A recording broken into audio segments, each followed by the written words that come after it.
Stop overcomplicating your online business.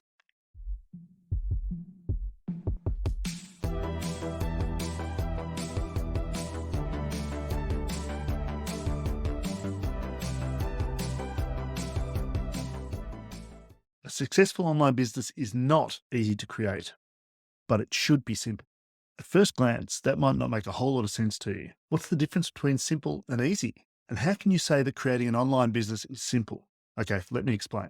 To start with, it should be very clear that it's not easy to create a successful online business. Yeah, I know we've all seen the TikToks and the Insta Reels and the Facebook posts saying how easy it is to make 10K a month. Bullshit. If that was the case, everyone would be doing it and doing it easily. But the stats tell you that 97% of online entrepreneurs fail. 97%. The thing is, creating a successful online business means creating something out of nothing, essentially creating money out of thin air. It takes knowledge, skill, and sustained and focused effort. And that's never going to be easy. But simple, that's a different thing. Maybe the best way I can put it is that it's difficult to figure out what to do. And it's difficult to actually do it well and do it consistently. But once you know what you're looking at, then it's not that difficult to actually understand it, which might actually be what all those TikTok and Facebook and Instagram creators actually mean. That once you understand it, it's not that difficult. But rather than say that, they go for the sensational hook because they're marketers, right? Ironically, one of the reasons so many people fail is that they unnecessarily overcomplicate their business. Now, why do they do that? Well, there's a couple of reasons.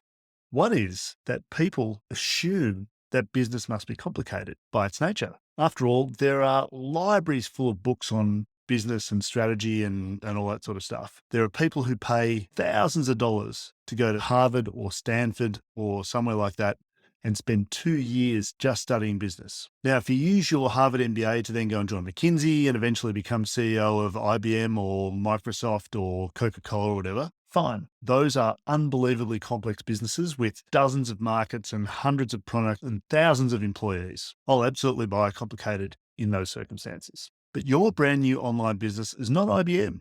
In fact, it's probably just you, your computer, and a whole lot of hope. One market, one product, one employee or business owner. And when you really get down to the nuts and bolts of it, 95% of what they'll teach you in a Harvard MBA is not relevant to your average online entrepreneur.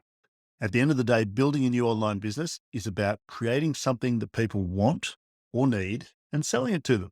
Simple, but not easy, because you have to figure out who those people are, where to find them, how to communicate with them, what it is exactly that they want, how to deliver it to them. And it's in figuring out those problems that a lot of online entrepreneurs fall into the overcomplication trap, which leads me to the other reason why people unnecessarily overcomplicate, which is market pressure. Marketers take advantage of the assumption that business has to be complex and of the inherent difficulty of trying to figure out how to actually do it and use it to sell you their shit. Ironically, often dressed up as faster, easier, or simpler. The thing is, their solutions are often addressing the wrong problems.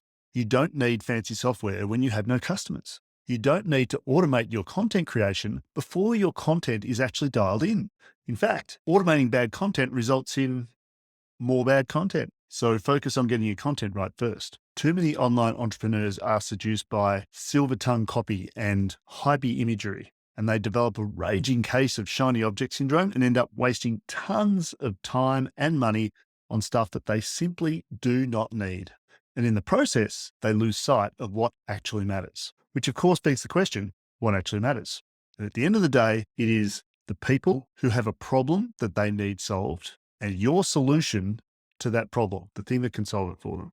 That's it, at least to start with. And I've found that every time I take a step back, clear the complexity out, and focus back on those fundamentals, everything becomes so much clearer. And I'm always much better off. But it's not at all easy to do, because when you're struggling and when things aren't really going your way and you're not sure why, it's very easy to fall into the trap of easy solutions. But instead of that, you actually need to embrace simple but difficult. In other words, eat the damn frog. It doesn't taste that bad once you've done it once or twice, and it is 100% worth it.